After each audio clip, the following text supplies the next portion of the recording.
Hi everyone, कैसे हो आप सब। आई होप आप सब बहुत बढ़िया होंगे। तो आज के सेशन के बाद आप सभी बहुत हैप्पी होने वाले, क्योंकि आज तक जो टॉपिक आपको बहुत डिफिकल्ट लगता था बट वो टॉपिक नीट के पर्सपेक्टिव व्यू से बहुत इंपॉर्टेंट था। तो चलो आज हम क्लास 11 की बायोलॉजी का ही very first chapter the cell and its organelles का ही एक बहुत important organelle cilia and flagella को डिस्कस करने जा रहे हैं, वो भी बहुत ही शॉर्ट एंड क्रिस्प नोट्स से। तो चलिए बिगिन करते हैं। फर्स्टली इसे डिस्कस करते हैं सीलिया क्या होते हैं। जो आपके सीलिया होते हैं they are the extension of cell membrane. As you know that जो हमारा एनिमल सेल होता है उनके सबकी आउटर मोस्ट लेयर कौन सी होती है, cell membrane. But plant cells के अंदर कौन सी होती है, सबसे पहले सेल वॉल होती है एंड उनके अंदर होती है सेल मेम्ब्रेन। तो ये सेल मेम्ब्रेन से ही कुछ एक्सटेंशन होती हैं जिनको सीलिया कहते हैं। ये कैसी होती हैं, बहुत ही छोटी छोटी सी होती हैं साइज़ के अंदर, ये बहुत सारी होती हैं। और ये किस तरीके से वर्क करती हैं, दे वर्क लाइक ओर्स। अभी ओर्स की तरह से वर्क कैसे करती हैं, ओर्स क्या होता है, वो सबको मैंने यहाँ पे डिफाइन किया हुआ है। तो चलिए पढ़ना स्टार्ट करते हैं।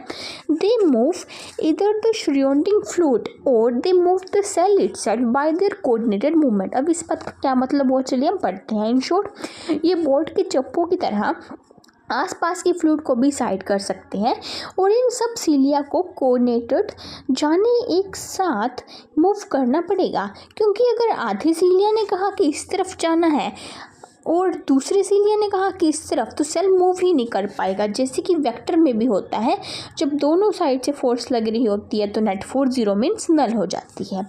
तो जैसे कि ये एक सेल है, इसके बाहर सारी जगह पर हमारे पास सीलिया है एनिमल सेल के अंदर।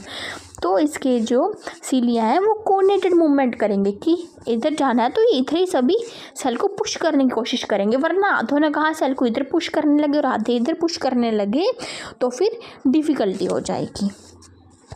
इसीलिए ये ओर्स की तरह वर्क करते हैं, हम ये बात कहेंगे।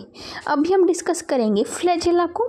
और फ्लैजेला ये भी हमारी एक्सटेंशन है सेल मेम्ब्रेन की। इनका साइज लार्जर होता है, यही थोड़ा सा डिफरेंस होता है। जो सीलिया होते हैं ना वो छोटे छोटे से होते हैं, फ्लैजेला का साइज लार्जर होता है and they are directly involve in cell movement.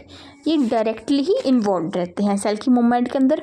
Prokaryotic and eukaryotic flagella are different.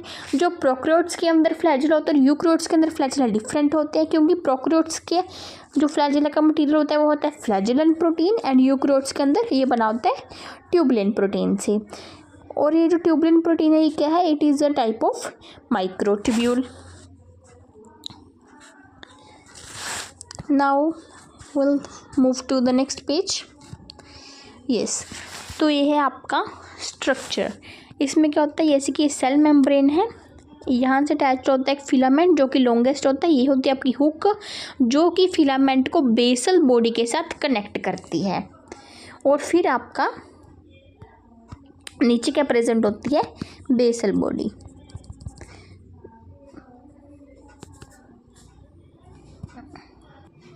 I am very sorry for the disturbance. ये सीलिया के बेस के स्ट्रक्चर की डायग्राम है, जिसके अंदर हम देख सकते हैं हमारी सेल मेम्ब्रेन है। इसके 3 पार्ट्स होते हैं। बाहर की तरफ होता है फिलामेंट जो कि सबसे लॉन्गेस्ट पार्ट होता है। फिर एक हुक होता है जो आप देख सकते हो फिलामेंट और बेसल बॉडी को कनेक्शन कर रहा है बीच में। नीचे बेसल बॉडी प्रेजेंट होती है एट द बेस के ऊपर। अभी फ्लैजेला का अरेंजमेंट रहता है 1 + 2 + 3 से मिलकर क्या बनता है आपका फ्लैजेला। तो अभी हम यहाँ पर देख लेते हैं ये फ्लैजेला का स्ट्रक्चर है। बनाना बहुत इजी है। आपको सबसे पहले एक बड़ा सर्कल बनाना है, फिर एक स्मॉल सर्कल, एक लार्ज सर्कल। इस तरीके से आपको सर्कल्स को बनाना है। जो ये सर्कल्स होते हैं इनकी टोटल काउंटिंग की बात करें तो ये 9 होते हैं। 1 2 3 4 5 6 7 8 एंड 9 बनाना है। चलिए अभी इनको सिंगल सिंगल करके डिस्कस करते हैं। तो जब आप स्ट्रक्चर को बना लेंगे तो इसके बाद देखिए ये जो बीच का कनेक्शन है इसे कहते हैं इंटर डबलेट ब्रिज, या फिर इसको आप नेक्सिन लिंकर भी कह सकते हो। टोटल 9 प्रेजेंट होते हैं। नेक्स्ट जो ये वाला है ये होता है डबलेट माइक्रोट्यूब्यूल, ये भी 9 प्रेजेंट होते हैं और ये पेरिफेरल होते हैं। नेक्स्ट है आपका बाहर है सेल मेम्ब्रेन, ये आपका सिंगलेट माइक्रोट्यूब्यूल हो गया। ठीक है, ये हो जाएगा सिंगलेट एंड ये वाला हो जाएगा डबलेट। इसके बाद आपका जो यहाँ पे प्रेजेंट है ये है इंटरसिंगलेट ब्रिज। ये हो गया आपकी सेंट्रल शीट, 2 प्रेजेंट होती हैं। देन जो ये वाले हैं छोटे छोटे से है डायनेमाइन और ये मूवमेंट के अंदर हेल्प करते हैं। और जो कोर होता है सीलिया एंड फ्लैजेला का, उसको एक्सोनिन कहते हैं। तो अब हमारे आपके स्कूल एग्ज़ाम्स के पर्सपेक्टिव ऑफ व्यू से सीलिया का स्ट्रक्चर बहुत इंपॉर्टेंट है, बहुत बार एग्ज़ाम्स के अंदर पूछा जाता है। तो इसीलिए आप इस स्ट्रक्चर को बहुत ईजीली लर्न कर सकते हैं। बहुत ईजी है स्ट्रक्चर को ड्रॉ करना है, इसको समझना। अगर आपको कोई भी डाउट हो आप मुझको कमेंट कर पूछ सकते हैं, मैं आपको डेफिनेटली आंसर करूँगी। Thank you so much.